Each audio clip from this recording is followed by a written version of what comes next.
Muito bom dia, graça e paz, meu amado irmão. Louvado seja Deus por podermos estar juntos mais uma vez para desfrutarmos de mais um café diário. Que o Senhor Jesus abençoe sua vida nessa sexta-feira. Meu Deus, estamos chegando aí mais início de mais um final de semana. Que Deus abençoe a sua vida poderosamente. Que esse dia seja um dia de muitas e muitas vitórias, de muitos e muitos livramentos para a sua vida. Em nome de Jesus. Meus irmãos, eu quero meditar com vocês nessa manhã, muito abençoada, no livro de Filipenses, capítulo de número 2, versículo de número 10. A palavra do Senhor nos diz o seguinte: para que o nome de Jesus se dobre todo o joelho, nos que estão no céu, nos que estão na terra e debaixo da terra. Que maravilha! Preste muito a atenção. Antes mesmo de Jesus vir à terra, ele já era.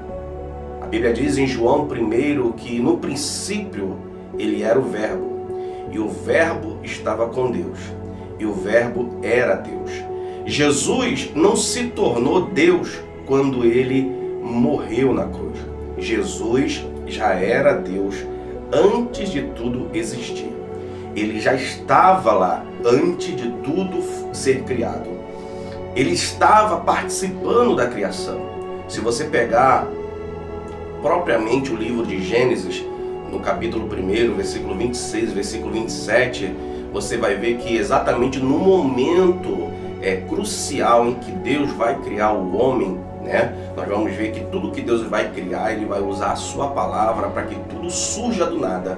Mas quando Deus vai criar o homem, Ele não ordena que o homem seja criado do nada. Deus ordena, na verdade, Deus fala no plural. A Bíblia diz que Deus fala o seguinte: façamos o homem segundo a nossa imagem e a nossa semelhança. E nós entendemos na leitura bíblica que ali Deus estava incluindo na criação, juntamente ali, tanto o Pai, o Filho e o Espírito Santo estavam unidos para criar o homem à sua semelhança.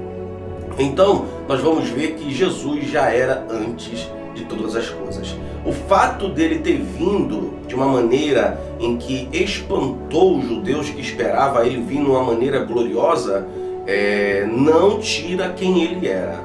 Muitas das vezes nós desprezamos as pessoas porque nós somos atraídos pelo que nossos olhos refletem. Se eu olho para uma pessoa e ela está mal vestida, eu não vou imaginar que aquela pessoa é alguém bem de vida, inclusive até um cristão. Eu lembro mesmo que no início da minha caminhada eu vi muito preconceito de irmãos que usavam roupas, mais como nós chamamos de ataviados, de calça, camisa até o pulso, camisa até o colarinho, irmão do coque. Nós entendíamos, eu via aquilo que era um exemplo de cristão. E se eu visse um cristão de bermuda, de camiseta na rua, eu olhava com ignorância, eu olhava com preconceito. Quantas vezes eu vi isso na caminhada minha cristã, Não davam nem a paz do Senhor. Se visse um irmão, mesmo sabendo que ele era cristão, não dava a paz do Senhor. Então nós que somos atraídos pelo que os nossos olhos podem ser criados, mas Deus não. E o nosso Salvador, ele veio de uma maneira em que os judeus que o esperavam não quiseram acreditar, achavam que ele deveria vir segundo aquilo que os judeus queriam, aquilo que os judeus esperavam. E Deus, na verdade, mandou totalmente diferente daquilo que eles esperavam. Deus surpreendeu. Deus, ele mostrou que, na verdade, o Salvador viria, e Deus deu fragmentos durante toda a história, desde o Antigo Testamento, que o Salvador, ele padeceria provações, ele padeceria sofrimentos, ele padeceria lutas, ele seria humilhado. Em Isaías fala isso, sobre o servo sofredor. Em Salmos 22 também, Davi retrata o sofrimento de Jesus na cruz, inclusive em sendo abandonado até pelo próprio Pai.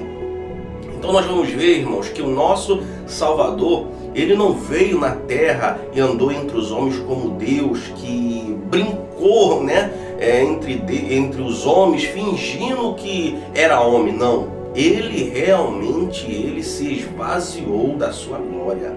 Ele de fato, de verdade, se esvaziou da sua glória e assumiu a posição de homem, homem de dores, homem sofredor. Então nosso Cristo, ele de fato sofreu, ele sabe o que é passar dificuldades, ele sabe o que é passar fome, ele sabe o que é passar frio, ele sabe o que é passar todo o sofrimento. Então, nós não servimos a um Deus que a Bíblia mesmo diz que não se compadece do nosso sofrimento, porque ele também viu.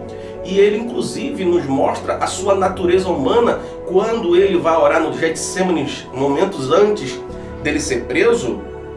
Ele ora insistentemente, ele ora, inclusive ele sangra, ele soa suor como sangue de tanta angústia que ele estava sofrendo naquele momento, como qualquer homem sofre quando está angustiado. E na sua oração ele clama ao Pai dizendo: Pai, se possível, passa de mim esse cálice. O que aquele Jesus estava querendo dizer? Se fosse necessário, Pai, se houver outro método, se houver outra forma, não permita que eu passe por isso, porque ele estava entendendo que estava chegando um momento crucial em que ele haveria de ser crucificado. E como homem, ele temeu. Você pode ser o crente mais fiel, mas se você estiver diante da morte, você vai temer. Não tem crente nenhum, filho. O único que eu vi na Bíblia falando é o apóstolo Pedro, que estava preso para ser morto. O seu irmão em Cristo Jesus, o apóstolo Tiago, havia sido degolado e ele seria morto no outro dia. E é o único que o anjo, quando foi libertado da prisão, precisou acordar porque o homem estava dormindo. É o único que eu vejo. Mas acredito que naturalmente, irmão, todos nós tememos diante da luta, diante da dificuldade, diante da morte. Isso é a natureza humana e Jesus não escondeu isso de nós. Ele mostrou a sua natureza para dizer para mim e para você que eu senti o que você talvez está sentindo nesse momento. Que eu passei pelo que você também pode estar passando no momento. Que eu senti angústias como você pode estar sentindo nesse momento. E digo para você que eu sou o teu Senhor, diz o Senhor Jesus. Que eu sou o teu Deus, que me compadeço do seu sofrimento. E não te abandono, estou do teu lado para te fortalecer, porque eu estou do lado daqueles que acreditam em mim. E a palavra que nós lemos, Paulo ele retrata dizendo que o nome do Senhor, ele é tão poderoso, que agora que ele morreu e cumpriu a missão, agora lhe foi dado, Jesus mesmo fala em Mateus, lá no finalzinho, acho que acredito é 27, 28, se me falha a memória, ele vai dizer: agora é-me dado todo o poder nos céus e na terra.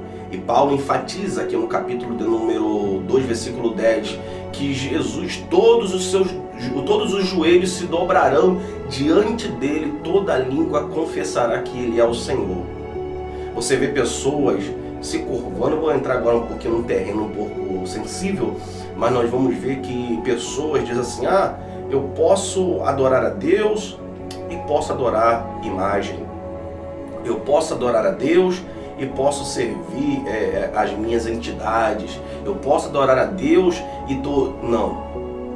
Só devemos dobrar os nossos joelhos para o nosso Senhor e Salvador Jesus Cristo. Ele é o único digno de receber honra, glória e louvor.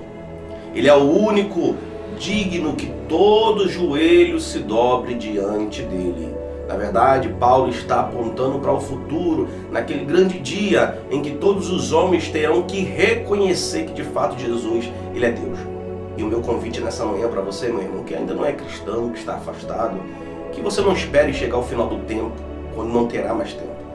Aproveite o momento hoje, aproveite a oportunidade hoje, se arrependa dos seus pecados, se arrependa dos seus maus caminhos, confesse ao Senhor como seu único, exclusivo e eterno Salvador, para que Ele faça morada em seu coração, para que Ele seja o Senhor da sua vida, e um Senhor que é vivo, e um Senhor que reina, e um Senhor que está acima de todas as coisas. Ele é o Deus da nossa libertação, Ele é o Deus da nossa cura, Ele é o Deus que nos fortalece diante das dificuldades. Ele é o Deus que nos sustenta nos dias maus. Ele é o Deus que nos capacita quando nos falta capacidade. Ele é o Senhor da nossa eternidade. Por isso eu convido você nessa manhã, meu querido ouvinte da Palavra de Deus, do Café Diário, que você entregue o seu caminho, a sua vida a Cristo, e você verá o que Ele vai fazer na sua vida. Não procure outros meios, outros caminhos e outras verdades, porque não há. Somente Cristo é o verdadeiro caminho, é a verdadeira vida, é a verdadeira verdade. E Ele quer nessa manhã mudar a sua história. E Ele te convida através dessa mensagem, entrega a sua vida para Ele, confia nele e o mais Ele fará. Que Deus vos abençoe e até o nosso próximo encontro em nome de Jesus.